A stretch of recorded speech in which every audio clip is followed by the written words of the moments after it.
రెడ్డి గారికి అల్లుడు గారు ఆయన, ఆ విషయం నేను చాలా హ్యాపీ ఫీల్ అవుతుంటాను. బహుశా ఇలా చెప్పడం కృష్ణతేజ గారికి ఇష్టం ఉండదు, ఎందుకంటే చాలా హానెస్ట్ ఆఫీసర్ ఆయన. కానీ ఒక మంచి పని చేసిన వ్యక్తి గురించి చెప్పకుండా ఉండటం కూడా తప్పే. సో ఆ విధంగా ఆయన గురించి కూడా మీ అందరికీ తెలియజేస్తారు. ఇవాళ పంచాయతీరాజ్ శాఖ పవన్ కళ్యాణ్ గారు ఇంత సమర్థవంతంగా నిర్వహిస్తున్న సందర్భంలో ఆయన పాత్ర మరువలేనిది. ఇంకా చేస్తూనే ఉంటారు. అంత నిజాయితీ పరులైన ఆఫీసర్స్ నిజంగా ఆంధ్రప్రదేశ్లో ఉంటే ఎక్కువ మంది ఉంటే ఇంకా గొప్పగా ఉంటుంది. బట్ ఎనీహౌ, గతంలో ఉన్నటువంటి వైసీపీ అవినీతితో కూడిన ప్రభుత్వం కన్నా ఇవాళ కూటమి ఎంతో అద్భుతంగా శ్రీ నారా చంద్రబాబు నాయుడు గారి నాయకత్వంలో ముందుకెళ్తుంది. 3 పార్టీల కలయికలో మంచి పనులు, ఎంతో సర్వీస్ మనందరికీ, మన ప్రజలందరికీ జరుగుతుంది. గుడ్ గవర్నెన్స్ జరుగుతుంది.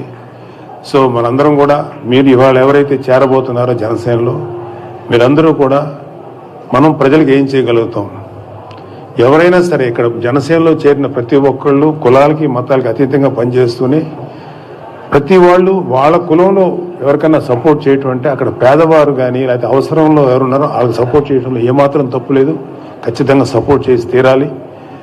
సో కానీ దానికన్నా మించి బియాండ్, అతీతం, కులాలకి మతాలకు అతీతంగా మనందరం ప్రజలకు దగ్గర అవ్వాలి, మనందరం సర్వీస్ చేద్దాం.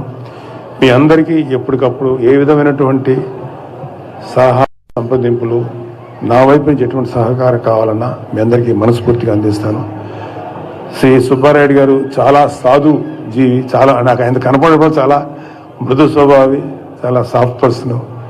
ఒకసారి మిస్ అయింది ఈ ప్రోగ్రాం వర్షాల వల్ల, అప్పుడు చాలా ఫీల్ అయ్యారు. లేదు సుబ్బారెడ్డి గారు మీలాంటి వ్యక్తి ఆధ్వర్యంలో ఎంతోమంది చేరుతున్నప్పుడు నేను ఒకసారి కాదు 10 సార్లు ప్రోగ్రాం క్యాన్సిల్ అయినా 11 సారైనా వస్తానని చెప్పి ఆయనకి మనస్ఫూర్తిగా నా మద్దతు ఆయనకి సపోర్ట్ ఇచ్చాను.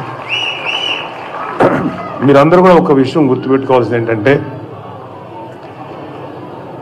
ఇక్కడ వయస్సుల యొక్క వాళ్ళ సమాజంలో వాళ్ళ పాత్ర ఎంత ప్రధానమైందంటే, భారతదేశపు ఆంధ్రప్రదేశ్ సంపద సృష్టిలో వారి యొక్క పాత్ర మాత్రం చాలా చాలా చాలా ప్రముఖమైనది. కాకపోతే ఏంటంటే వాళ్ళు గొడవలకు దిగరు, కొట్లాడరు, కానీ సైలెంట్గా ఉంటారు. ఎవరితోటి ఇష్యూస్ పెంచుకోరు, అందరితోటి సంయమనంతో ఉంటారు, శాంత స్వభావాలు. కానీ వాళ్ళకు గనక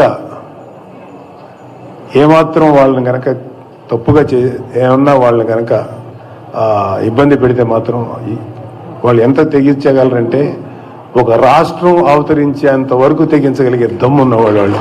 సో ఆ విధంగా వయస్సులందరికీ, ఎవరైతే ఆర్య వయస్సులు ఉన్నారో వారికి కానీ వాళ్ళందరికీ మనస్ఫూర్తిగా నా ధన్యవాదాలు, కృతజ్ఞతలు తెలియజేసుకుంటున్నాను. అలాగే వీర మహిళలు, జన సైనికులందరికీ కూడా నా కృతజ్ఞతలు, ధన్యవాదాలు తెలియజేసుకున్నాను. మనందరం కలిసిమెలిసి ముందుకెళ్తూ రాష్ట్రానికి మనందరం మన వంతుగా ఎంత సేవ చేయగలం అంతవరకు సేవ చేస్తూ మనందరం ముందుకెళ్దాం. జై జనసేన, జై హింద్.